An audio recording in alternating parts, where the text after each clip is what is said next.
what we are here for today is to sensitize and also onboard drivers on our new app that has just. My Nigeria people don't bring no bonga Bishop news story. My name Nandehi. Make a sharply yarn on a son to the website. It just happened.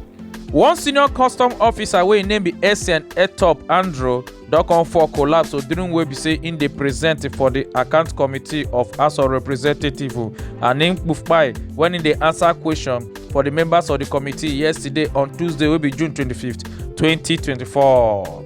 I need to take water. You need to take water, sir? Yes, sir. Yes, go ahead. Or if you need tea, do you need tea? I may need to take water. The Anambra State government don come catch one man wey im name be Mr. Ike Okoye for inside Iswafia because im dey force the knackpekus with some young boys dem for inside Iswafia Agwata local government area of Anambra State. And on Wednesday wey be June 26, 2024, na the Anambra State government come out come yarn dis story.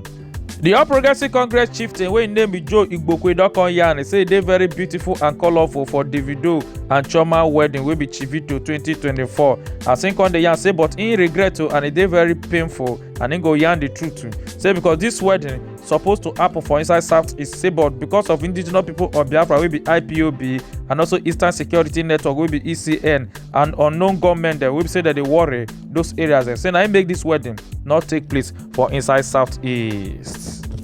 Now be small something as ogbonge fire don come catch Dangote refinery on Wednesday, June 26, 2024, but we never really know wetin cause this ogbonge fire wey burn the Dangote refinery. As Nigeria don go bring out Prophet Odumeje video wey be saying be prophesy say Dangote refinery go burn fire during January period. Tell Dangote I said, I'm telling you that's all. I saw where they are burning that oil catch fire, that place. I saw fire on that Dangote oil something. For on top this video where they see the Lagos State Governor wey Babajide Sanwo-Olu dey dance, they enjoy himself with some children them during wey be saying they celebrating 59 years birthday on Tuesday wey be June 25th, 2024. As plenty other dignitaries come dey send am better message, they wish am happy birthday.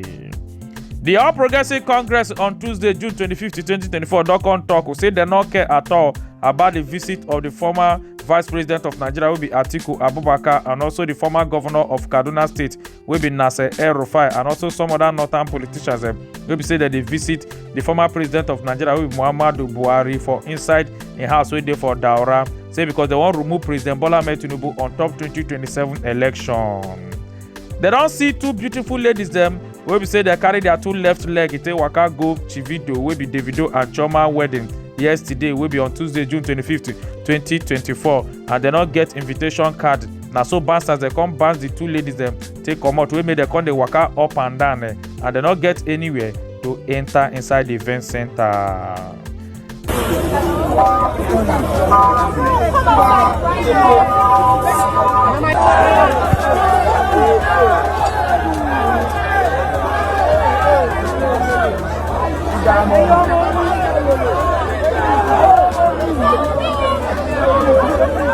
The Senate President will be Godswill Akpabio don come dey yarn on Tuesday, June 25th, 2024. Say senators dem not approve any buying of new presidential jet for President Bola Ahmed Tinubu and Vice President Kashim Shettima for them to use. And they yarn this talk. I think I call and say this one na bad and also na false news. For the president and the vice, irrespective of the fact that Nigerians are hungry or whatever, I never said that. The handiwork of propagandists and people who never see and feel. The former Kaduna State Governor will be Nasir El-Rufai don come out to come sue the Kaduna State House of Assembly, say because they carry talk, saying own administration tiftalized 432 billion naira and they not keep anything for inside the state purse, can't even leave plenty debt for them. And on Wednesday, June 26, 2024, Nasir El-Rufai filed this case. Taxi for inside Abuja don't get QR code sticker wey be say passengers they go feed a scan to show the identity of the taxi driver to know if the taxi driver register or not. As they talk, say this technology go help to end one chance wahala for inside Nigeria as they go start them for inside Abuja.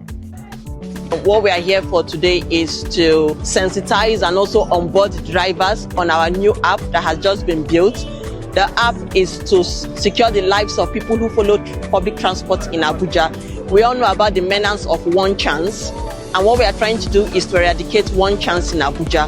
So about 22 Kenya protesters they don't come by during the nationwide protest where they do against their federal government, say because they increase tax.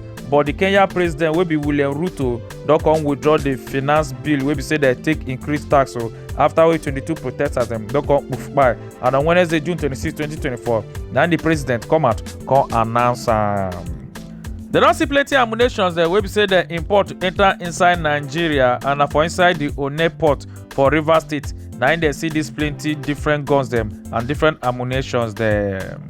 Don't